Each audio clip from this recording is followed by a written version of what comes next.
ചങ്കളെ എല്ലാവർക്കും പുതിയൊരു വീഡിയോയിലേക്ക് വീണ്ടും സ്വാഗതം. അപ്പോൾ ഇന്ന് ഓഫാണ്. അപ്പോൾ അങ്ങനെ പുറത്തേക്ക് ഇറങ്ങി എല്ലാ വെള്ളിയാഴ്ചയും നമ്മൾ ഓഫുള്ള ദിവസം എല്ലാവരും എന്ത് ചെയ്യും, ഉച്ചയ്ക്ക് ശേഷം പുറത്തേക്ക് ഇറങ്ങും. അപ്പോൾ ഇന്ന് 2-3 പരിപാടികളൊക്കെ ഉണ്ട്. അപ്പോൾ തീരുമാനിച്ചില്ല എങ്ങോട്ടാണ് പോകുന്നതെന്നുള്ള കാര്യമൊന്നും. അപ്പോൾ അങ്ങനെ ഇറങ്ങിയിട്ടുണ്ട്. ഇനി മെട്രോൻ്റെ എത്തിയിട്ട് എങ്ങോട്ട് പോകണം, എവിടേക്ക് പോകണം, ഫുഡ് കഴിക്കാൻ പോകണോ എന്നൊക്കെയുള്ള തീരുമാനത്തിലാണ്. പിന്നെ അതേപോലെ ഷംസുവിനൊരു ഫോൺ എടുക്കണമെന്നുണ്ട്. അപ്പം അത് നോക്കാൻ വേണ്ടി ഗറാഫയിലൊന്ന് പോകും. അപ്പോൾ കാർഡിൽ ബാലൻസ് ഉണ്ടോ നോക്കട്ടെ, ചെക്ക് ചെയ്ത് നോക്കട്ടെ. 8 റിയാലുണ്ട്. അപ്പോൾ നമ്മളെ ബാലൻസ് ഇവിടെ കാണിക്കട്ടോ. അതിലിട്ട് കഴിഞ്ഞാൽ ആ കാർഡ് അതിൻ്റെ ഉള്ളിലിട്ട് കഴിഞ്ഞാൽ നമ്മളെ ബാലൻസ് ഇവിടെ കാണിക്കും സ്ക്രീനിൽ. പിന്നെ പുതുതായി വരുന്ന ആൾക്കാരൊക്കെ ആണെങ്കിൽ ഇങ്ങനത്തെ ട്രാവൽ കാർഡ് ന്യൂ എടുക്കുക. അതല്ലെങ്കിൽ 1 ഡേ പാസ് ഉണ്ട്, വീക്കലി പാസ് ഉണ്ട്. പിന്നെ നമുക്ക് കാർഡ് വാങ്ങിക്കഴിഞ്ഞാൽ നമ്മൾ അതിൽ ടോപ്പപ്പ് ചെയ്തുകൊണ്ട് കേട്ടോ. നമ്മൾ കാർഡ് വാങ്ങിക്കഴിഞ്ഞാൽ ഇവിടെ പഞ്ചിങ് ചെയ്യണം. ഇന്ന് ചെയ്താലേ നമുക്ക് ഇതിൻ്റെ ഉള്ളിൽ കയറാൻ പറ്റുള്ളൂ. ഇവിടുന്ന് നേരെ നമ്മൾ മിശ്രിബിലേക്കാട്ടോ പോകുന്നത്. നമ്മൾ ഏത് എവിടെ ട്രാവൽ ചെയ്താലും ഇവിടുന്ന് 2 റിയാലാണ് മെട്രോയിൽ കട്ടാവുക. അപ്പോൾ നമ്മൾ മിശ്രിബ് പോയിട്ട് മിശ്രിബിൽ നിന്ന് നേരെ ഗറാഫക്ക് പോവുകയാണ്. ഡയറക്റ്റ് ഗറാഫക്ക് മെട്രോ അല്ല. അപ്പോൾ അതുകൊണ്ട് ബസ് സ്റ്റേഷനിൽ പോയിട്ട് 606 ബസ് ഉണ്ട്. അപ്പോൾ അതിൽ കയറിയിട്ട് നമ്മൾ ഗറാഫക്ക് പോവുകയാണ്.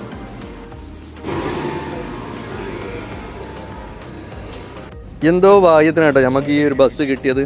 ഇല്ലെങ്കിൽ നമ്മൾ 45 മിനിറ്റ് കൂടി അവിടെ വെയിറ്റ് ചെയ്യേണ്ടി വരും അടുത്ത ബസ് വരുന്നവരെ. അപ്പോൾ നമ്മൾ നേരെ പോകുന്നത് മൊബൈൽ സൂക്കിലേക്കാണ്, ഗറാഫയിലുള്ള. അപ്പോൾ ഇവിടുന്ന് ബസ്സിന് പോയി കഴിഞ്ഞാൽ സ്റ്റോപ്പും അതുപോലത്തെ സൂക്കും ആയിട്ട് ഏകദേശം 1.5 കിലോമീറ്റർ വ്യത്യാസമുണ്ട്. അപ്പോൾ ബസ് സ്റ്റോപ്പിൽ ഇറങ്ങിയിട്ട് എന്തായാലും അവിടുന്ന് ടാക്സി വിളിക്കേണ്ടി വരും.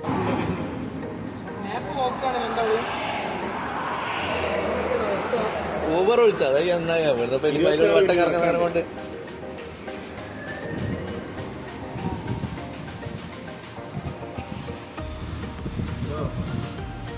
നമ്മള് ഊബർ വിളിച്ചിട്ടുണ്ട്. ഇതാ അംശം ഇവിടെ കയറേ, പൈസ ഉള്ള ഇനി കയറിക്കാം.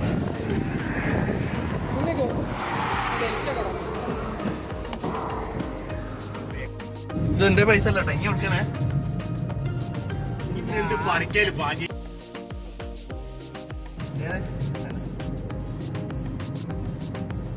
അപ്പൊ ഞങ്ങള് ഗറാഫ നമ്മള് മറന്നുപോയി.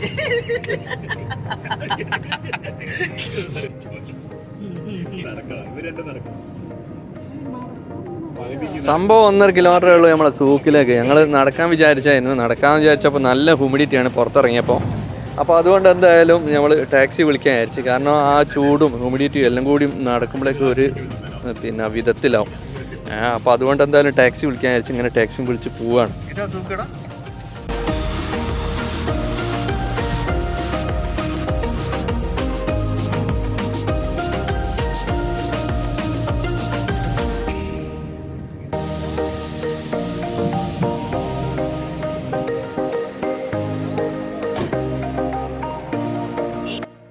ഇവിടെ full mobile ഷോപ്പുകളാട്ടോ, full mobile ഷോപ്പുകളാണ്.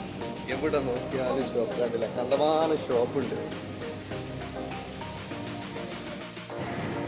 Taxi വിളിച്ചില്ല എന്തായാലും പെട്ടുപോയാനു കേട്ടോ. പക്ഷെ നല്ല ഹ്യൂമിഡിറ്റി. അപ്പോൾ 2 മിനിറ്റ് ഇതാ നടക്കുമ്പോഴേക്ക് തന്നെ നല്ല വേർത്ത് ഒലിച്ചിട്ടുണ്ട്, ഒരു രക്ഷയില്ല. നമ്മളിവിടെ വരാൻ കാരണം എന്താണെന്ന് വെച്ചാൽ ഇൻസ്റ്റാഗ്രാമിൽ റീൽസ് കണ്ട് ഒരു തൃശ്ശൂർക്കാരൻ എന്ന് പറഞ്ഞ പേജുണ്ട് ഇൻസ്റ്റാഗ്രാമിൽ. അപ്പോൾ അതിൽ നോക്കിയപ്പോൾ ഭയങ്കര റേറ്റ് കുറവ് കാണിക്കുന്നു. അങ്ങനെയാണ് നമ്മളിവിടെ എത്തിപ്പെടുന്നത് കേട്ടോ. അപ്പോൾ ഇവരെ ഷോപ്പിലാണ് ഇപ്പോൾ നമ്മളുള്ളത്. മൊബൈൽ ഇങ്ങനെ നോക്കിക്കൊണ്ടിരിക്കുകയാണ്. ഷംസു 15 Pro എടുക്കണം എന്നുള്ള തീരുമാനത്തിൽ ഇങ്ങനെ നിൽക്കുന്നത്. ഇവരെ ഷോപ്പിൻ്റെ ഒരു ഫോൺ ഗാരേജ് കേട്ടോ. ഇവിടെ 13, 14, 15 ഒക്കെ ഉണ്ട്. അത് നോൺ ആക്റ്റീവും ഉണ്ട്, യൂസ്ഡ് ഉണ്ട്, അതുപോലെ തന്നെ ഫ്രഷ് ഉണ്ട്. നോൺ ആക്റ്റീവിന് 1 മാസമാണ് ഇവർ ഷോപ്പ് വാറണ്ടി കൊടുക്കുന്നത്. ഷംസുവിൻ്റെ മൊബൈൽ അപ്ഡേഷൻ ചെയ്യാൻ വേണ്ടിയിട്ട് 2 മണിക്കൂറൊക്കെ കഴിയുമെന്ന് പറഞ്ഞു. അപ്പോൾ നമ്മളെന്തായാലും വേണ്ടിയില്ല, പുറത്തിറങ്ങി ചായ അടിക്കാൻ വിചാരിച്ച്. ഷോപ്പിൽ നിന്ന് മൊബൈൽ കിട്ടുമ്പോൾ ഒരു 6-6:30 ആക്കിട്ടോ. അപ്പോൾ തന്നെ ഇരുട്ടായി. പിന്നെ വെച്ചാൽ നല്ല ഹ്യൂമിഡിറ്റിയാണ്. അതിനെന്തായാലും വേണ്ടി ഞങ്ങൾ തിരിച്ച് റൂമിൽ പോകാൻ വിചാരിച്ചു. കാരണം രാവിലെ ഷബീറിനും പിന്നെ അതുപോലെ തന്നെ ഷംസുവിനൊക്കെ രാവിലെ ഡ്യൂട്ടിയാണ്, മുഷ്ഫിക്കിനൊക്കെ. അപ്പോൾ നേരെ തിരിച്ച് നമ്മൾ മിശ്രിബിൽ വന്ന് ഇതേമാതിരി തന്നെ ഗറാഫയിൽ നിന്ന് ബസ് കയറി നേരെ മിശ്രിബിൽ വന്ന് മിശ്രിബിൽ നേരെ മെട്രോ സ്റ്റേഷൻ മെട്രോയിൽ കയറി നേരെ നമ്മൾ വക്രയിലേക്ക് പോവുകയാണ്. ഇപ്പോൾ നമ്മൾ RBF എത്തിയിട്ടുണ്ട്. ഗറാഫയിലെ മൊബൈൽ സൂക്ക് പോലെ തന്നെ പിന്നെ ദോഹ ജദീദിൽ അൽവത്തൻ സെൻറ്റർ ഉണ്ട്. അപ്പോൾ അവിടെയും പോകണമെന്ന് വിചാരിച്ചായിരുന്നു. അപ്പോൾ അതൊന്നും നടന്നില്ല കാരണം ഇത്രയും ലേറ്റ് ആയതുകൊണ്ട്. അപ്പോൾ ഓക്കെ, അടുത്ത വീഡിയോ ആയിട്ട് വീണ്ടും കാണാം.